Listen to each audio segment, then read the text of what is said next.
जय माता रानी की। आज हम दुर्गा सप्तशती का 11वां, 12वां और 13वां अध्याय सुनेंगे। तो आइए सुनते हैं। ऋषि कहते हैं, देवी के द्वारा वहां महादैत्यपति शुंभ के मारे जाने पर इंद्र आदि देवता अग्नि को आगे करके उन कात्यायनी देवी की स्तुति करने लगे। उस समय अभीष्ट की प्राप्ति होने से उनके मुख कमल दमक उठे थे और उनके प्रकाश से दिशाएं भी जगमगा उठी थीं। देवता बोले, शरणागत की पीड़ा दूर करने वाली देवी हम पर प्रसन्न हो। संपूर्ण जगत की माता प्रसन्न हो। विश्वेश्वरी, विश्व की रक्षा करो। देवी, तुम्ही चराचर जगत की अधीश्वरी हो। तुम इस जगत का एकमात्र आधार हो, क्योंकि पृथ्वी रूप में तुम्हारी ही स्थिति है। देवी, तुम्हारा पराक्रम अलंघनीय है। तुम ही जल रूप में स्थित होकर संपूर्ण जगत को तृप्त करती हो। तुम अत्यंत बल संपन्न वैष्णवी शक्ति हो। इस विश्व की कारणभूता परामाया हो। देवी, तुमने इस समस्त जगत को मोहित कर रखा है।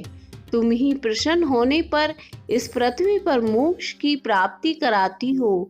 देवी, संपूर्ण विद्याएं तुम्हारे ही भिन्न भिन्न स्वरूप हैं। जगत में जितनी स्त्रियां हैं वे सब तुम्हारी ही मूर्तियां हैं। जगदम्ब, एकमात्र तुमने ही इस विश्व को व्याप्त कर रखा है। तुम्हारी स्तुति क्या हो सकती है। तुम तो स्तवन करने योग्य पदार्थों से परे एवं परावाणी हो। जब तुम सर्व स्वरूपा देवी स्वर्ग तथा मोक्ष प्रदान करने वाली हो, तब इसी रूप में तुम्हारी स्तुति हो गई। तुम्हारी स्तुति के लिए इससे अच्छी उक्तियां और क्या हो सकती हैं। बुद्धि रूप से सब लोगों के हृदय में विराजमान रहने वाली तथा स्वर्ग एवं मोक्ष प्रदान करने वाली नारायणी देवी, तुम्हें नमस्कार है। कला, काष्ठा आदि के रूप से क्रमश परिणाम की ओर ले जाने वाली तथा विश्व का उपसंहार करने में समर्थ नारायणी, तुम्हें नमस्कार है। नारायणी, तुम सब प्रकार का मंगल प्रदान करने वाली मंगलमयी हो। कल्याणदायिनी शिवा हो।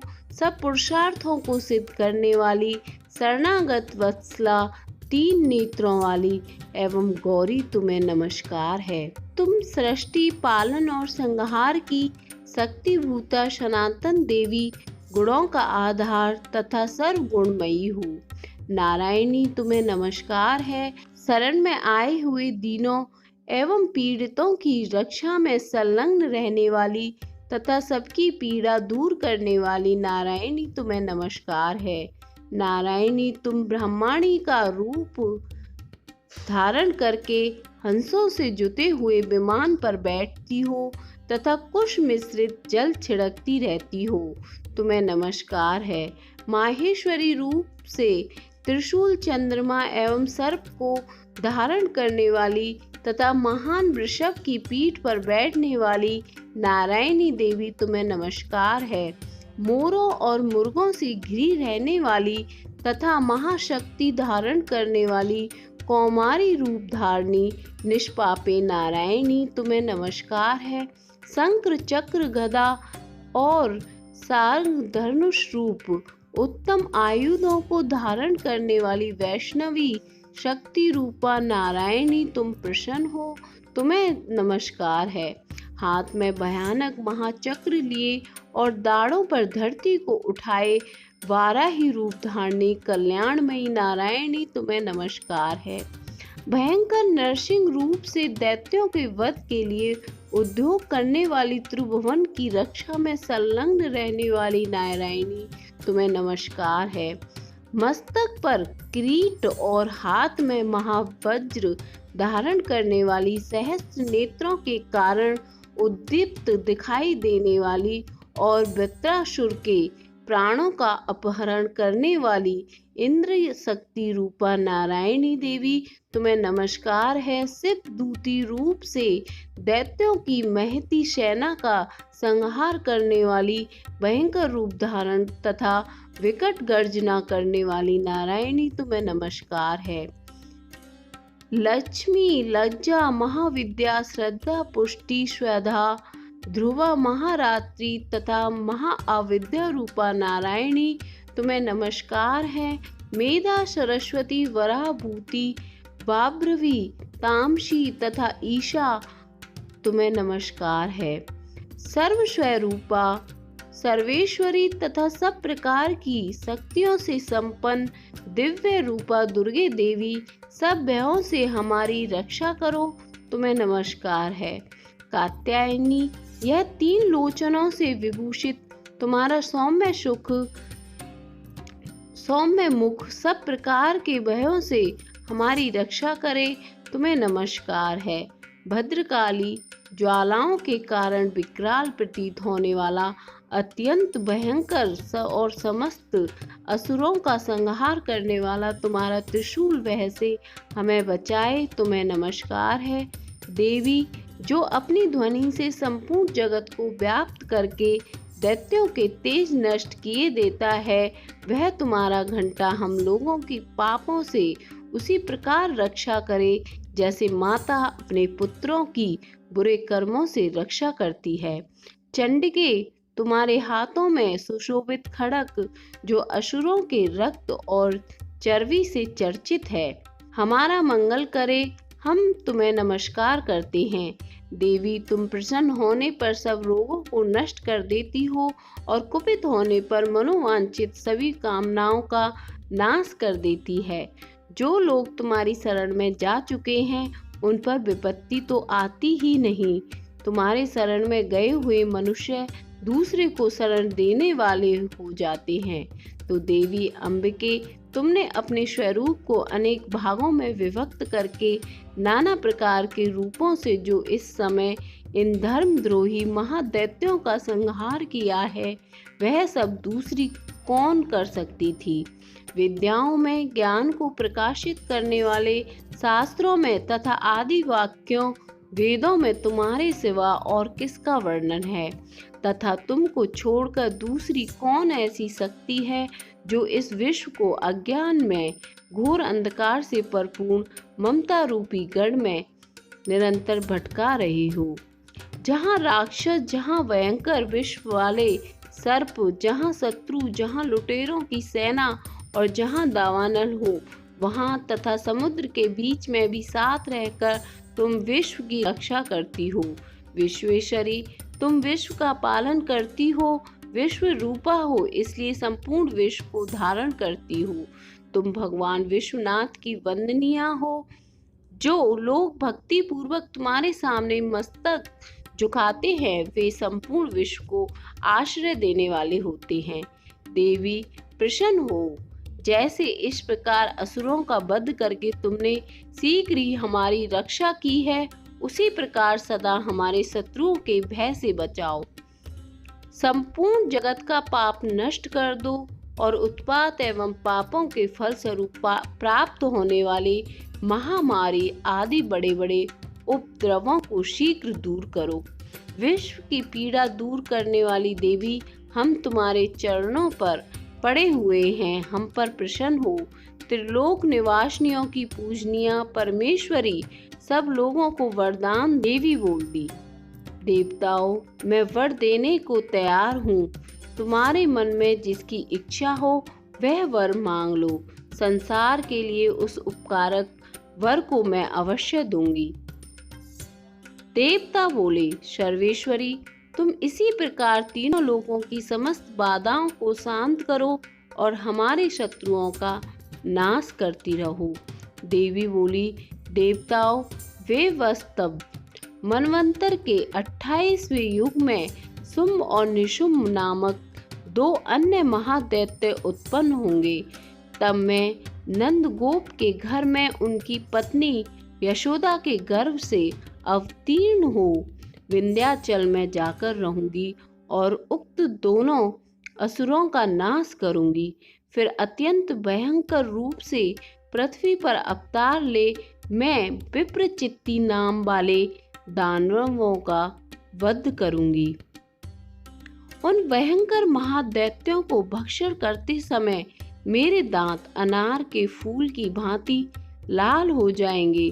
तब स्वर्ग में देवता और मृत्युलोक में मनुष्य सदा मेरी स्तुति करते हुए मुझे रक्त दंत का कहेंगे। फिर जब पृथ्वी के लिए वर्षा रुक जाएगी और पानी का अभाव आएगा, उस समय मुनियों के स्तवन करने पर मैं पृथ्वी पर अयोनिजा रूप में प्रकट होंगी और 100 नेत्रों से मुनियों को देखूंगी। अतः मनुष्य शताक्षी इस नाम से मेरा कीर्तन करेंगे।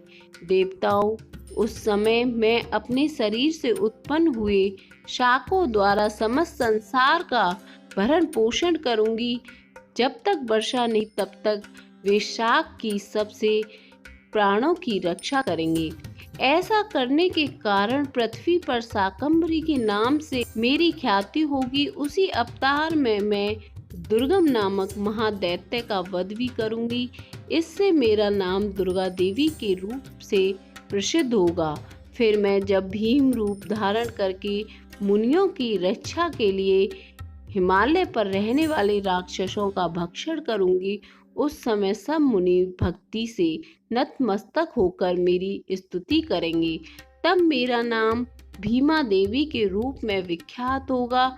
जब अरुण नामक तीनों लोकों में भारी उपद्रव मचाएगा, तब मैं तीनों लोकों का हित करने के लिए 6 पैरों वाले असंख्य भ्रमरों का रूप धारण करके उस महादैत्य का वध करूंगी।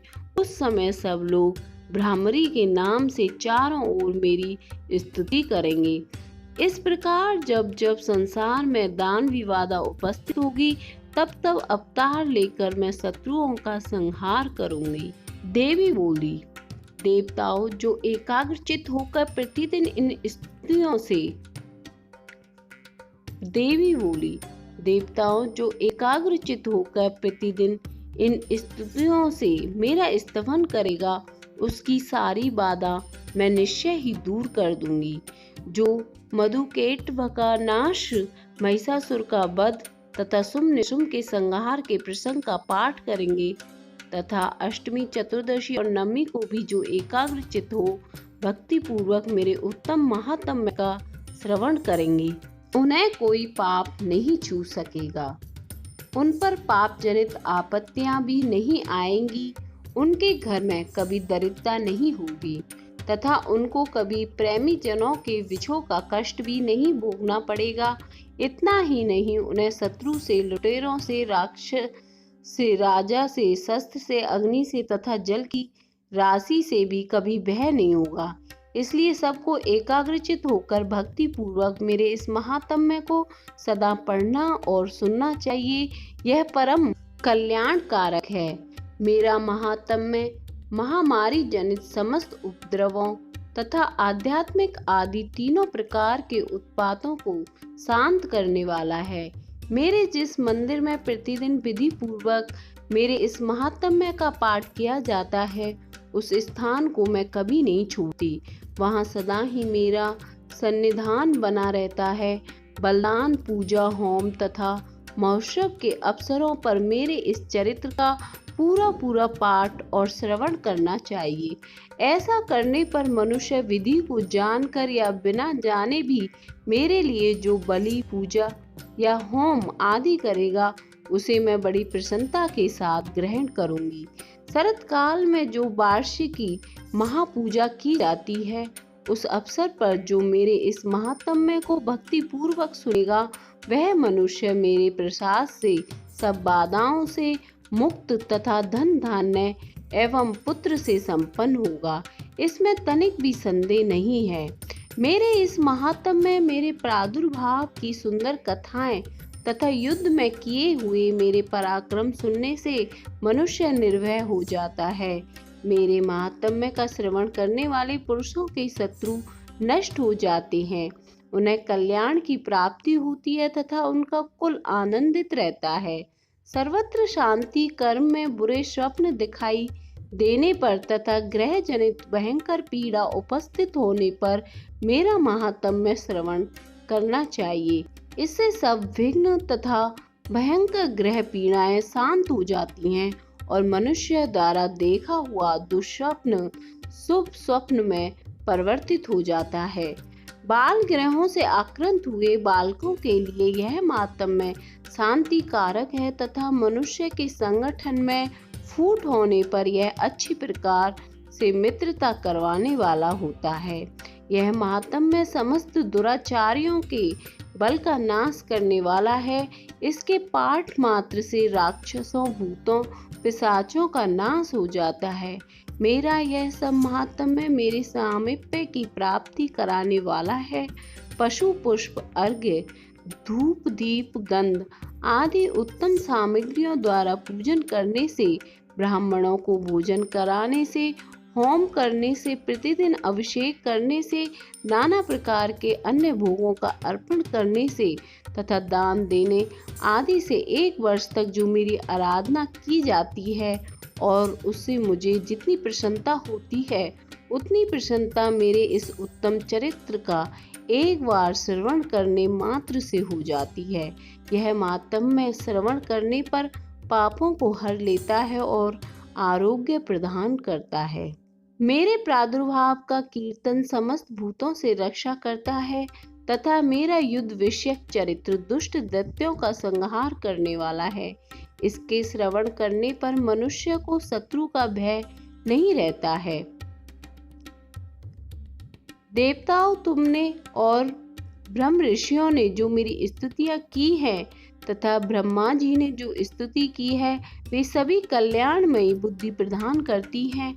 वन में, सूने मार्ग में अथवा दावानल से घिर जाने पर, निर्जन स्थान में लुटेरों के दाव में पड़ जाने पर या शत्रुओं से पकड़े जाने पर अथवा जंगल में सिंह, व्याघ्र या जंगली हाथियों के पीछा करने पर, कुपित राजा के आदेश से वध या बंधन के स्थान में ले जाए जाने पर अथवा महासागर में नाव पार बैठने के बाद बाहरी तूफान से नाव के डगमगा जाने पर और अत्यंत भयंकर युद्ध में शस्त्रों का प्रहार होने पर अथवा वेदनाश से पीड़ित होने पर, किम बहुना सभी भयानक बाधाओं के उपस्थित होने पर जो मेरे इस चरित्र का स्मरण करता है वह मनुष्य संकट से मुक्त हो जाता है।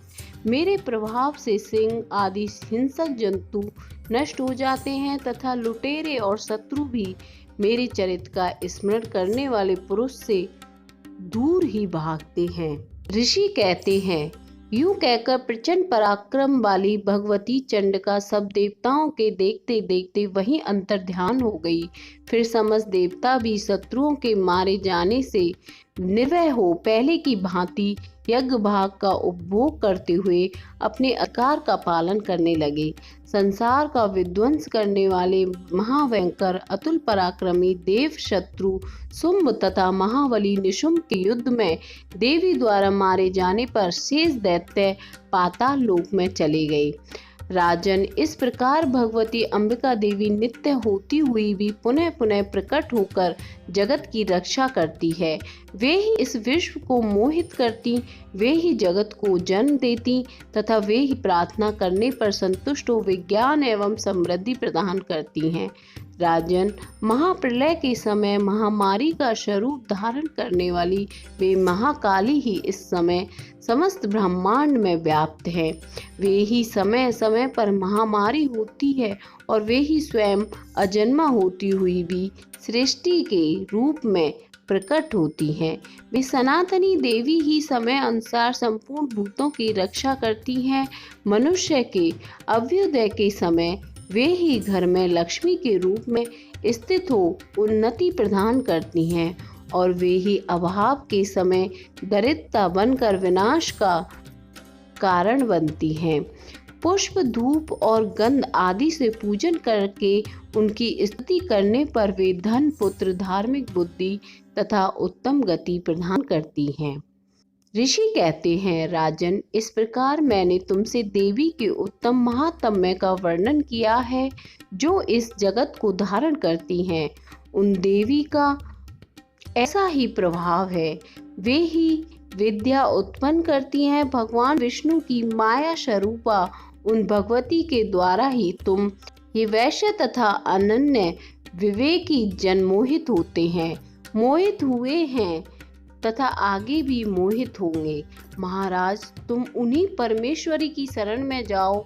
आराधना करने पर ही वे ही मनुष्य को भोग, स्वर्ग तथा मोक्ष प्रदान करती हैं। मार्कंडेय जी बोले, कौष्टुकी जी, मेधा मुनि के ये वचन सुनकर राजा सुरथ ने उत्तम व्रत का पालन करने वाले उन महाभाग महर्षि को प्रणाम किया। वे अत्यंत ममता और राज्य अपहरण से बहुत खिन्न हो चुके थे। महामुने इसलिए विरक्त होकर वे राजा तथा वैश्य तत्काल तपस्या की ओर चले गए और वे जगदम्बा के दर्शन के लिए नदी के तट पर रहकर तपस्या करने लगे। वे वैश्य उत्तम देवी सूक्त का जप करते हुए तपस्या में प्रवृत्त हुए।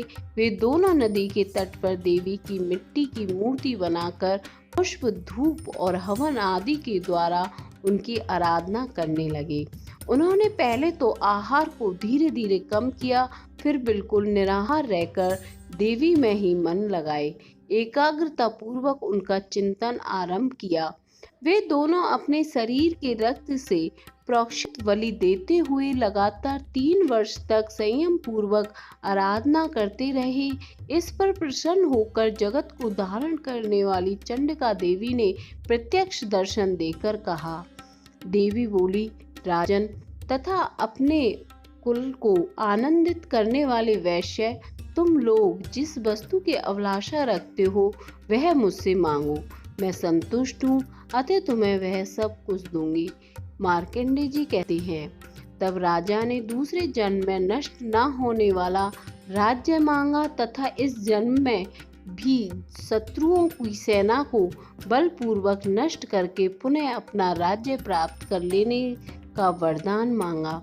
वैश्य का चित्त संसार की ओर से खिन्न एवं विरक्त हो चुका था और वे बड़े बुद्धिमान थे, अतः उस समय उन्होंने जो ममता और अहंता रूप आसक्ति का नाश करने वाला ज्ञान मांगा। देवी बोली, राजन, तुम थोड़े ही दिनों में शत्रुओं को मारकर अपना राज्य प्राप्त कर लोगे। अब वहां तुम्हारा राज्य स्थिर रहेगा। फिर मृत्यु के पश्चात तुम भगवान विश्वस्नान के अंश से जन्म लेकर इस पृथ्वी पर सावर्णिक मनु के नाम से विख्यात होगे। वैश्यवर्य, तुमने भी जिस वर को मुझसे प्राप्त करने की इच्छा की है उसे मैं देती हूँ। तुम्हें मोक्ष के लिए ज्ञान प्राप्त होगा। मार्कंडेय जी कहते हैं, इस प्रकार उन दोनों को मनोवांछित वरदान देकर तथा उनके द्वारा भक्ति पूर्वक अपनी स्तुति सुनकर देवी अंबिका तत्काल अंतर्धान हो गई। इस तरह देवी से वरदान पाकर क्षत्रियों में श्रेष्ठ सूर्य से जन्म ले सावर्णी नामक मनु होंगे। 13वां अध्याय संपन्न।